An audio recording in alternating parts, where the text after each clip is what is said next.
Doctora, no se ve el video. Perdón, ¿se cortó? Sí. A ver, espérenme 2 segundos. Creo que sucedió acá.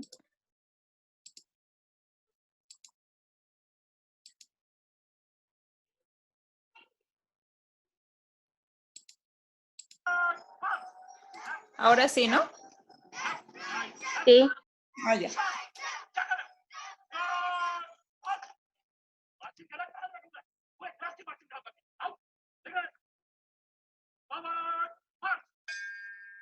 A noun is a naming word, a pronoun is used instead of a noun, an adjective describes a noun, a verb describes the action of a noun, an adverb describes the action of a verb. A conjunction joins two sentences together, a preposition is used to describe the relationship between a noun and a pronoun, and an interjection is a word thrown in to express meaning. Have you got it, Mr. Nishant? Nanda Kishore.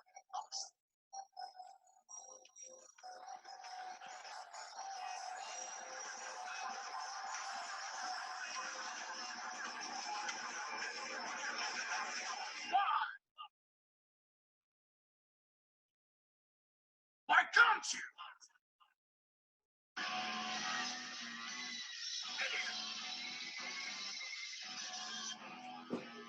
Why can't you?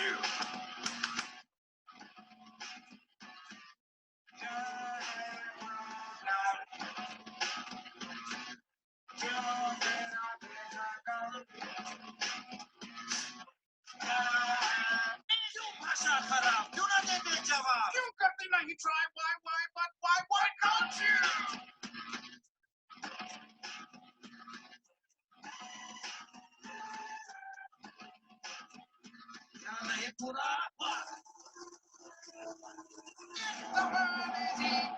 This child been driving me pretty mad. Someone please call up his dad. तुम्हारा प्रॉब्लम क्या है बेटा? Urshilomani!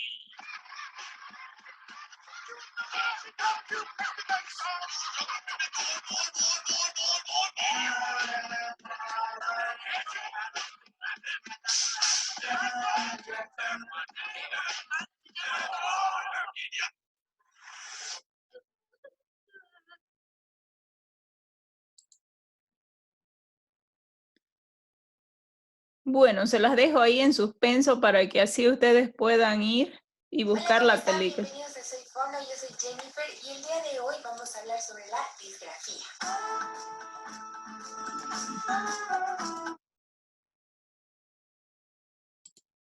Ay, los trastornos que ahora vamos a ir a ver, que son precisamente dentro de los trastornos del lenguaje escrito, implican, no son muchos, pero sí van relacionados mucho con lo que tiene que ver los trastornos del lenguaje oral. En la anterior Doctora, clase habíamos... estamos mirando todo su correo. Ay, Dios mío, gracias por...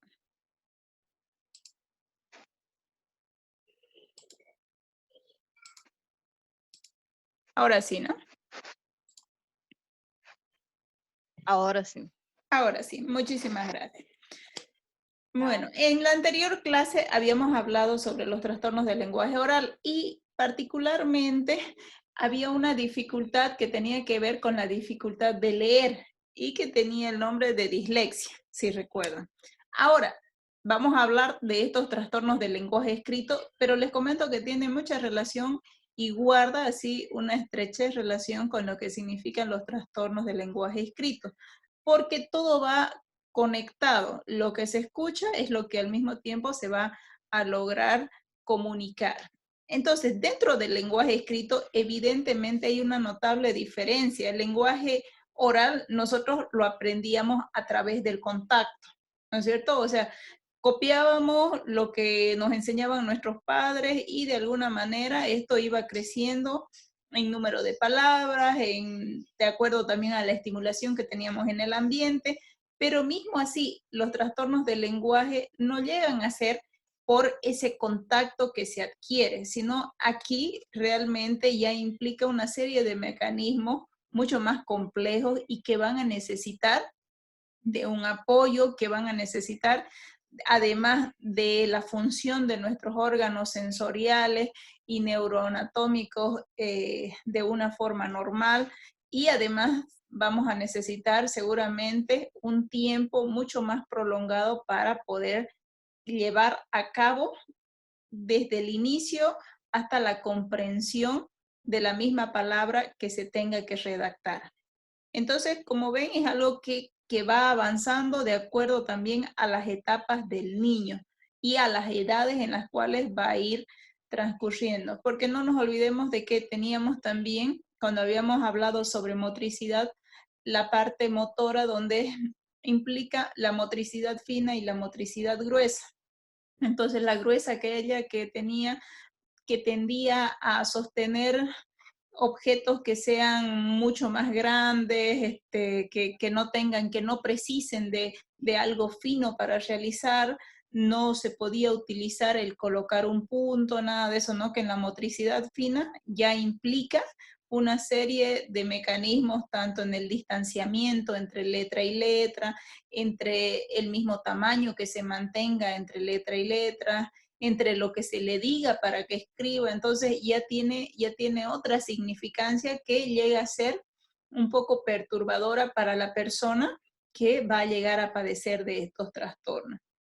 Ojo, todos estos trastornos no precisamente tienen que ver con un daño neurológico, no siempre, pero la base sí habla de que si haya alguna deficiencia en distintas áreas cerebrales y que eso pueda ocasionar a que tal vez haya una disminución en la calidad de cómo se perciben los sonidos o los fonemas, o pueda haber alguna alteración en algún miembro, en el miembro superior, algún nervio que se haya dañado y que también por eso no se pueda de alguna manera escribir o redactar bien. Entonces pueden influir otras cosas que no simplemente tienen que venir porque haya un coeficiente intelectual disminuido o que haya algún tipo de retraso mental, ¿ya?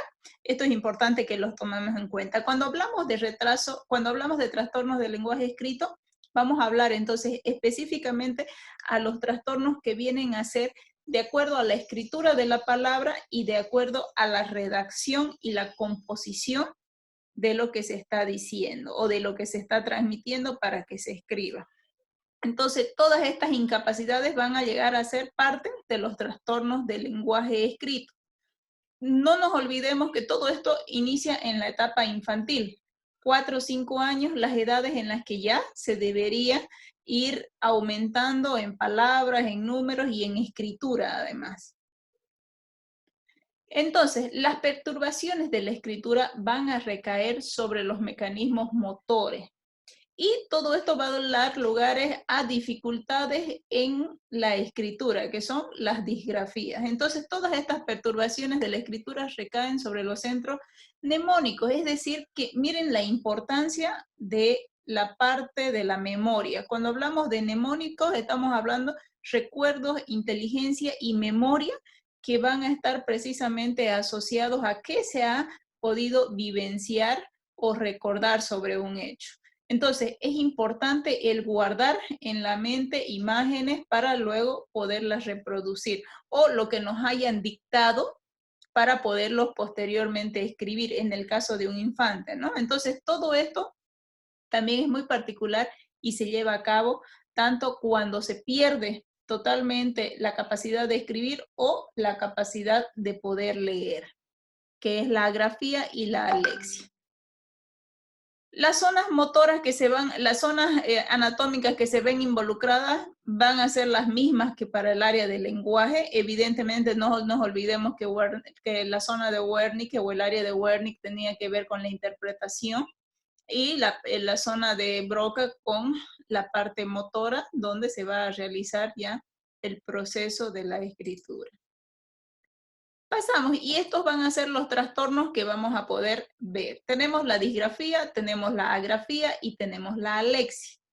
La disgrafía va a ser ¿cuál?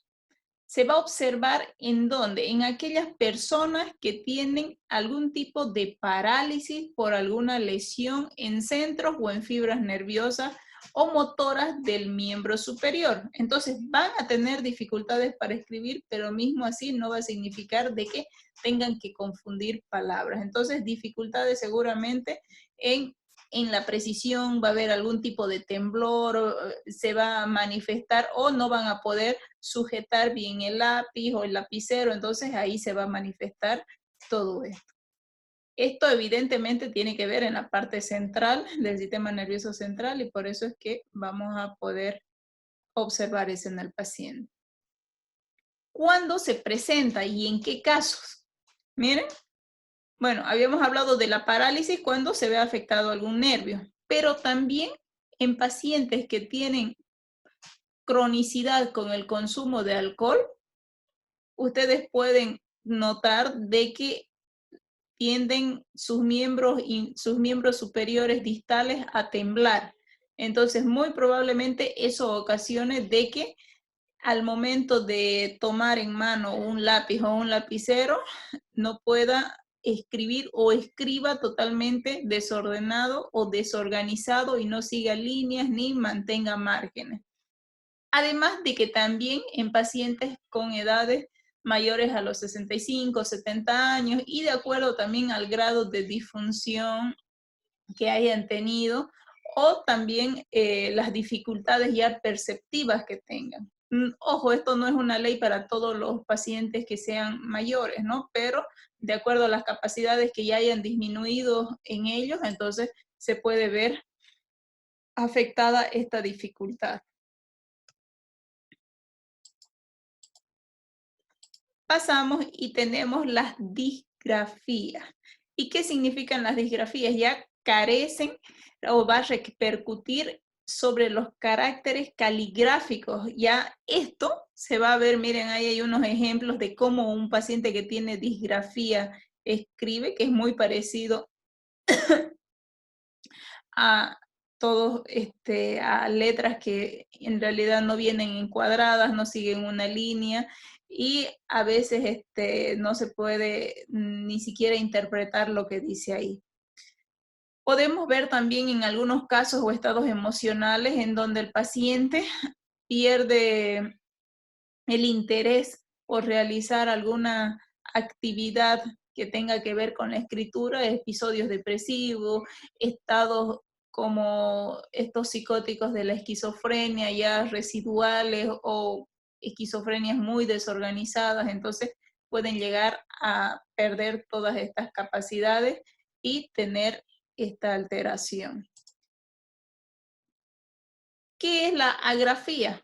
Ya aquí hay una incapacidad para poder describir, aunque se conozcan todos los signos gráficos. Entonces aquí se pierde. Todos estos trastornos se ven originados también porque en estos centros mnemónicos, en estos centros de recuerdo, provocan ya una amnesia de todo lo que se había podido aprender antes. Entonces es como si se hubiera olvidado de haber aprendido. Entonces estamos hablando de algo adquirido. Casi siempre viene a ser con la lectura o con la escritura.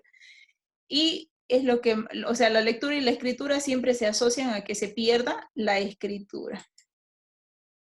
La alexia, aquí ya hay una incomprensión de la lectura. Entonces, la persona que padece de esto va a ver las letras que están escritas, pero no va a saber qué es lo que dice, no va a poder llegar a comprender. Esto puede ser total, puede ser parcial, puede ser por episodios, pero esto también va a depender de que si hay alguna alteración psiquiátrica o psicopatológica, tenga que verse como en un trastorno de demencia, en un trastorno depresivo mayor, donde parcialmente puede perder esta capacidad. Entonces, esta capacidad de leer que pierde el paciente cuando ya anteriormente había adquirido es prácticamente acompañada de la agrafía. Pierde la capacidad de leer y también va a perder la capacidad de escribir. Entonces, esta persona no va a entender muy probablemente la lengua hablada. Lo anterior les comento que es muy característico de pacientes que se encuentran con trastornos de tipo demenciales, demencia de Alzheimer, demencias por alguna ruptura de algún vaso sanguíneo, demencias corticales, todos los tipos de demencia ya en una fase crónica, donde se han perdido todas estas capacidades, se olvidan de escribir, se olvidan de leer y ambas van relacionadas con la pérdida también del lenguaje. Ahora, dentro de esto tenemos los trastornos del lenguaje mímico.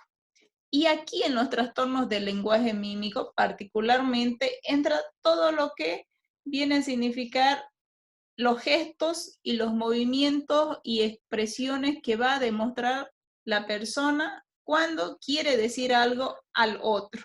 Entonces, esto, la anterior clase les había dicho, es muy teatral, esto es mucho de shows que se pueden armar, pero sin hablar y solamente con querer expresar lo que está diciendo su facie, sus ojos, y solamente con eso el poder manifestar sus emociones y sentimientos. Por eso ustedes ven acá en el dibujo de la diapositiva un mimo, que precisamente es el máximo representante de esto.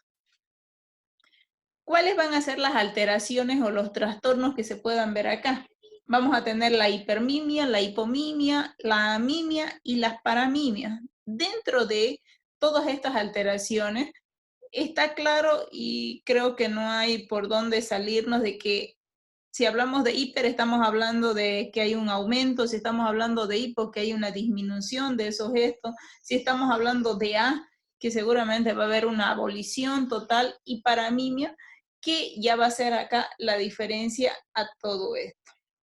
Vamos a ver qué es hipermimia y en qué caso se puede dar.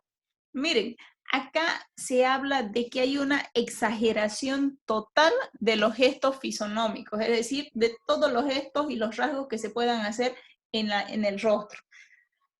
Específicamente se va a ver en la excitación psicomotriz. ¿Y quiénes son los que tienen excitación psicomotriz o agitación psicomotriz? Si recuerdan un poco el tema de los trastornos de la conducta motora, aquel paciente excitado y exaltado y agitado motoramente, tenía además de eso una hipervigilia, además de eso estaba con muchas alucinaciones y muchas ideas delirantes, estaba totalmente alterado, irritable, entonces era muy difícil el control para esa persona. Entonces, muy probablemente ese paciente que esté atravesando por algún trastorno delirante grave, como una esquizofrenia paranoide, o esté atravesando por algún episodio de manía, donde también se ve muy exaltado, entonces tienda a colocarse su rostro con mucha alegría, con mucha euforia, tenga a mostrar estados así de satisfacción que no condicen, y todo eso sea muy, muy claro y evidenciable a los ojos del entrevistador. También se puede evidenciar en la depresión psicomotriz. Entonces, en aquellos pacientes que están deprimidos, pero que su rostro va a expresar una total tristeza. Y esto es bien claro porque es bien notorio en pacientes que tienen una depresión mayor y grave y que realmente corre riesgo la vida de esta persona por también la presencia de las ideas delirantes y el miedo y todo lo que puedan llegar a sentir. Sí se ve en el rostro como la carita ahí de tristeza que muestra en la diapositiva. Es claramente que algo está pasándole a esa persona y lo está haciendo sentir muy mal, sin necesidad de que nosotros tengamos que preguntarle. Pasamos a la hipomimia, y dentro de la hipomimia podemos evidenciar que hay una disminución general de todos los gestos fisonómicos y el rostro y lo que exprese el paciente. Entonces aquí se puede observar de que los pacientes que van a tener parálisis van a tener una característica especial de hipomimia, entonces va a ser como que más lento y más pausado o más quieto los rasgos fisonómicos. Entonces hay una hipotonía muscular o todo está disminuido, ¿no? Desde la hipotonía que puede tener a nivel del rostro, desde los mismos ojos, desde los mismos párpados y la misma contractura muscular, o sea, va a ser muy difícil de que haya algún movimiento en esa fascia. La amimia, que viene a ser una parte mucho más complicada y mucho más duradera que la hipomimia, llega a tener una inmovilidad claramente sobre los rasgos fisonómicos. Entonces, aquí sí realmente se ve de que no hay existencia de vida afectiva, no demuestra nada ese paciente. Entonces, esto sí es bien claro de algún paciente que está entrando en melancolía, de algún paciente que está confundido, en un estado confusional, donde el nivel de conciencia ha disminuido harto. Entonces, un paciente esquizofrénico, de esos esquizofrénicos como si estuvieran en su mundo y no prestan atención a nada más y no hay un contacto y no hay una forma en cómo se pudiera conectar hacia alguna persona. Entonces, ellos son los principales exponentes de esto. Y las paramimias, que aquí ya son las expresiones de la fisonomía, pero no traducen en realidad una verdadera manifestación del estado de ánimo. Es como si fueran un montón de expresiones que se pueden presentar en el paciente. Entonces, no hay algo que condiga y que diga es algo definitivo o se expresa a una sola cosa. Entonces, es como que varias formas de comportarse de las expresiones del paciente. Y tenemos las simulaciones y las disimulaciones, que las simulaciones vienen a ser aquella parte donde el paciente tiene una imagen hecha a semejanza de alguien. Entonces es como que imita, aquel que simula es aquel que imita. Entonces es una semejanza hacia alguna persona o hacia algo en particular o hacia algo que está bien. En cambio, el disimulador o las disimulaciones vienen a ser algo que oculta. Sabe que debe ocultar algo que no quiere transmitir al otro. Entonces, todo eso hace que también la forma en el rostro sea diferente de expresarse. Ahí pueden ver algunas fotografías en donde podrían presentarse las disimulaciones y las simulaciones.